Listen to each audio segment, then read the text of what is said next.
I'm pissed. Like my fucking ring light died on me. I can't even go over there because it looks terrible.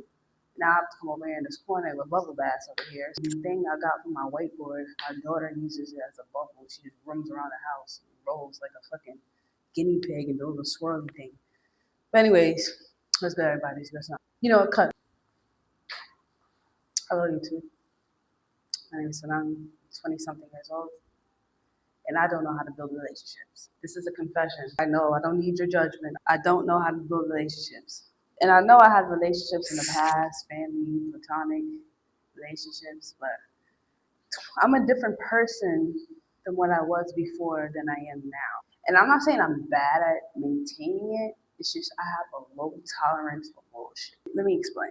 And I can't lie, I've been in denial for a long time now. I'm not saying I'm the problem. I might be a part of the problem, but am I the problem that likes to match? Or do I blow it out? Yeah. Is that bad? I have a pattern in my relationships. Let's say I meet someone, a friend, partner, someone that I'm even cool with, acquaintance.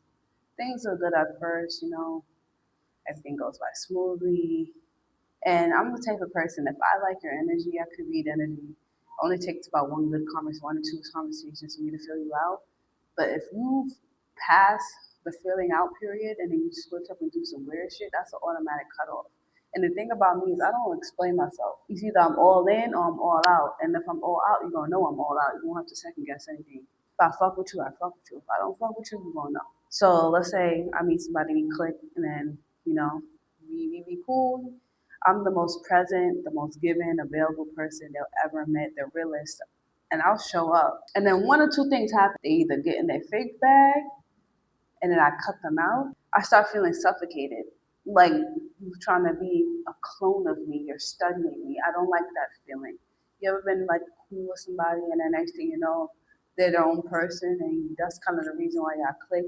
You have similarities, but at the same time, where you and then next thing you know, you spending more time with them, you realize they start talking like you, dressing like you, acting like you, and I'm like, bro, I didn't become your friend for you to be a clone of you. I became a friend because I thought you was cool the day I met you. You feel me? After I peep it, I get the ick, I ain't gonna lie. And I start slowly distancing myself. And they get mad because of how close we used to be. It usually creates a type of animosity. Or, like I said, they disappoint me one time and I'll be done, completely done, no conversation, no repair, door closed, bye. And I used to think that I had high standards or I was protecting myself, which in the case is yeah. But what I'm actually doing is proving myself. That's why before even people, I only give people chances to fuck with me. And that's why I'm like very distant. I just stay to myself. Only people I'm close to is my henna lady. Not really that close, which is cool. I learned that somewhere. I learned that disappointment. I learned that by giving these people unlimited chances, I make myself vulnerable. That is a lesson my nervous system absorbed before I was even old enough to question it. Because of what I come to understand about people like me, people who don't know how to build relationships, we didn't grow up in environments that modeled them. We grew up in homes where love is conditional or just straight up inconsistent, where adults around us are either too close in an unhealthy way or completely emotionally unavailable. Like a conflict meant someone got hurt, someone got left, betrayed, backstabbed. You learn to read the room instead of reading people. So I became really good at surviving and bad at connecting. Survival is by staying alert, staying guarded, and anticipating, waiting for the threat. Connection requires the opposite. It requires you to lower your guard, to stay even when it's uncomfortable, and to say the true thing instead of the safe thing. I can't blame everything I've been through on people. That's another thing. I think I really look back on my past and I'm like, oh, if they would do this would have happened. But the Most High allowed it to happen, so I can't just blame them for everything because shit happens. Even though they was fucked up to me, even though they could have helped, and they didn't want to help. I eventually learned it, so I can't be that mad, right? Are these actually building anything, or I'm just carrying these tools out of habit? Let me be specific about not knowing how to build relationships. Because from the outside, it can look like a lot of different things, like being a strong friend, the reliable friend, the one who everyone comes to, the one who holds space for everybody else, but never asks anyone for anything. Because asking feels like weakness. Because needing feels dangerous. And because the one time you needed someone and they wasn't there, you decided you'll never put yourself in that position again. It looks like being fun, magnetic, in social settings, but going home and feeling completely alone. But sometimes you used to being alone, so it's like a double-edged sword. It's like you like being alone, but you hate being alone, but you're used to it at the same time. So it's just like you get used to it after a while. The surface connections are easy. Things that just like, hi, how you doing? But to actually build a deep relationship and actually get in deep, get deep up in there, it's completely different. When you don't realize this, you end up self-sabotaging relationships. Not bad ones. You can maintain those because chaos is familiar. It's the healthy, stable, consistent people that you make you uncomfortable subliminally or no subconsciously. That's the right way. Because you don't know what to do with someone that just stays, so no drama, no catch, and your brain sees that as suspicious. Like you see that real suspicious. You could give, but someone doing something genuinely for you at the bottom of your heart, you raise an eyebrow. Reality, being true, be seen by someone feels like being vulnerable. There was a moment, and I won't get all the way into it today, but when I realized I built a whole life not based on not needing anyone. I'm living this shit right now. One thing, I do not let myself get too close to people that I do not feel safe around. That's something I need to change because I have to realize, like, yeah, things happen in my past, but not everyone is out to shoot me, Not everyone is out to stab me in my neck, even though it feels like that sometimes. I prefer to work alone. My creative projects are mine. Sometimes I work with producers, but I'm very picky about producers, honestly, because that's a long story. I'm not gonna talk about that right now. Very close to my kid. I don't. She's very young and impressionable, and I don't want nobody tampering with her mind right now.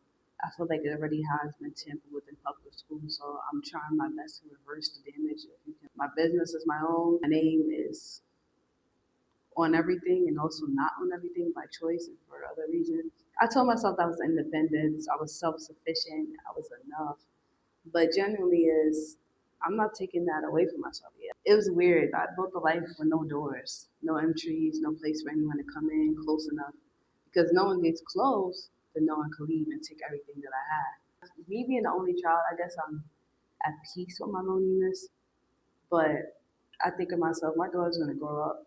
She's gonna have a life of her own one day. Because I don't know the future. I don't know people's minds. I can't read minds. Contrary to popular belief, I can read energy. Reading energy and reading minds is two different things. Being consistent without a reason to be consistent. Relationships are built in, and I'm learning. I'm learning that slowly. Just because you get into an argument or something, it depends because some people need to get cut out. Some people need to get cut out. But if it's something stupid or that can be fixable, you should be able to be a grown adult and have a conversation. And that's something I'm working on myself. Because I'm the type of person, you say the wrong thing at the wrong time, I'm blow up on you. And that's why instead of me just blowing up on you and crashing out, because I'm a semi-retired crash out.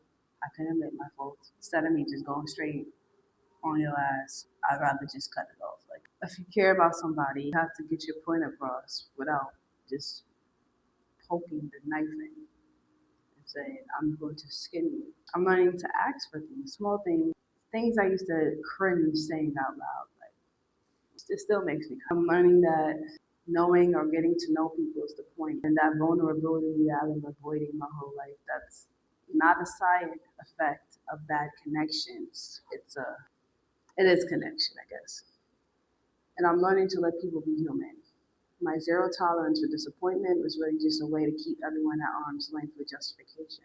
Real relationships require repair, they require grace, and they require you to decide that someone is worth the discomfort. And that kept you okay when things was hard, but you're not in that environment, and the adaptations you protected yourself then are isolating you now. You're allowed to want people, you're allowed to need people, and that's not weakness. That's the most human thing that it honestly is. Of all that, something they probably wanted your whole life without fully admitting it. I don't have this shit figured out. I'm in the middle of it, and I'm just recording everything because honestly, I got no one else to talk to. I don't want to bother I don't like bothering people. Another thing about me, I don't like bothering people. If you make me feel like I'm a nuisance, you won't ever have to worry about me bothering you ever the fuck again. I'll find a way. The only person I bother is God. I know he's tired of me. But listen, I don't have everything figured out. I close every door and somehow convince myself I don't care. But I keep coming back to it because I think the capacity for real connection is still somewhere deep in here. I just don't feel safe enough to use it. Anyways, if you guys are new here, give this video a thumbs up, share, subscribe to the channel. I love you guys. Me and Bubble Bass over here, we love you. And I'll see you on the next video.